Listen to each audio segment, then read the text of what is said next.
Guys, this story is a reminder for all those who think that poor couples lead a happy life. Let's listen to his story.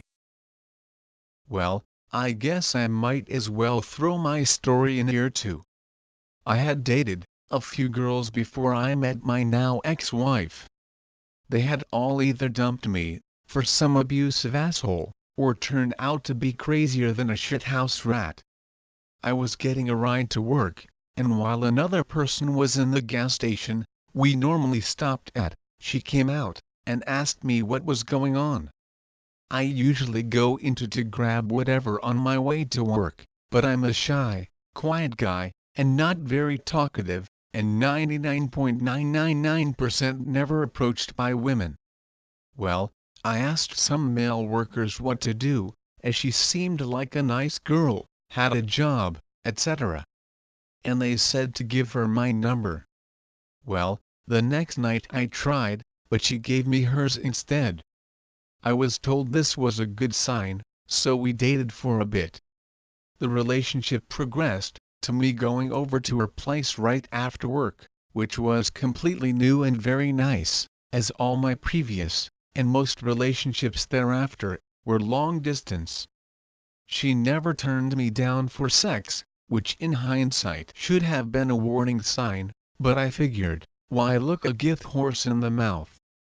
Well, as time went on, I learned more about her crazy twin sister, and her mother, and since I was still living at home, the only way I could get her out of that situation was to marry her.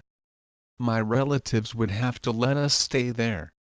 I am a massive idiot, I know. My parents are not the nicest of people.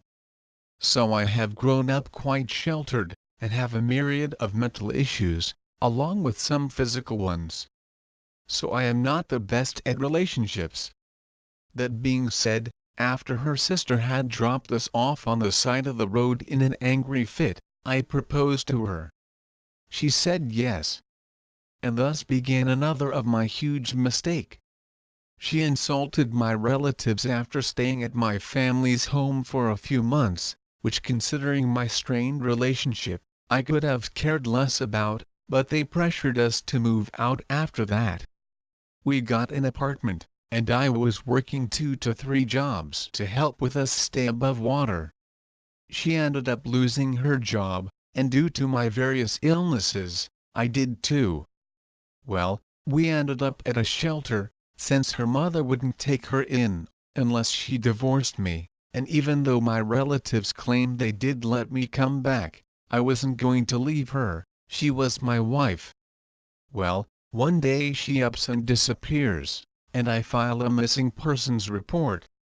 She is spotted in our hometown, with some guy in a green SUV, and her twin sister finally contacts me, and tells me they found my wife, and she wants to meet up with me. Well, we meet up after her having been missing for several days, and I had been sick with flu and exhaustion in the hospital.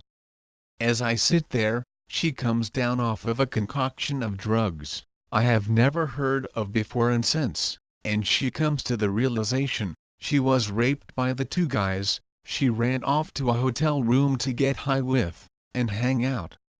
I urge her to go to the hospital, get a rape kit and file a police report.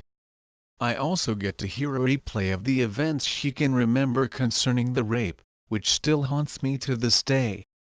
I don't know if the relationship will continue after this, but we end up staying with her relatives, and then several friends, over the course of the following month.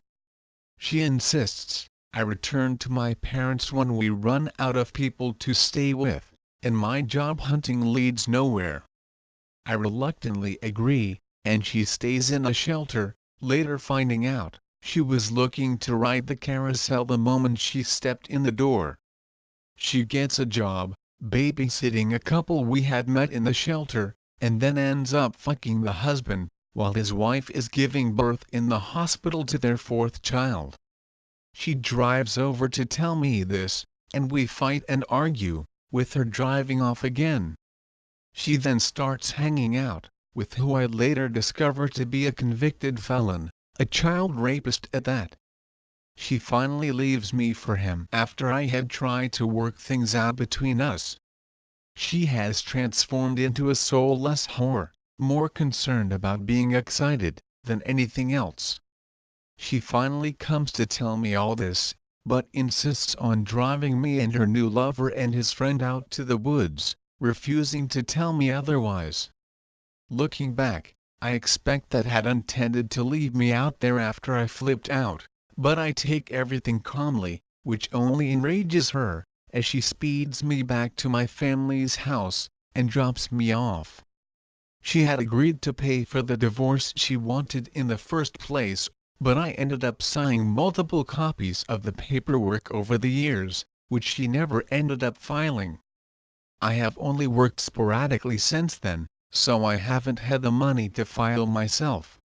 Luckily though, I was able to file as a destitute person, since I normally have no income, and I finally filled out the paperwork, with the help of her twin sister, who seems a hair less crazy now.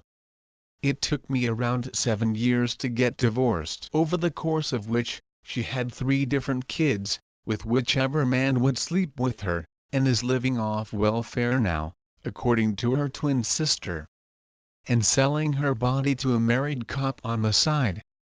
I have more tales from the train wreck that is my life, if anyone cares to listen. As long as the temptations exist, you won't be happy with a woman. She will eventually leave you to chase them. Be careful out there. If you like to hear more of these experiences, comment, rate and subscribe. Don't forget to bang the bell. You can follow me on Twitter at twitter.com/StoryRedPill. What better way to save a brother than sharing your story? Send your stories to redpill.story@gmail.com. Contribute at patreon.com/RedPill Story. Cheers. See you tomorrow.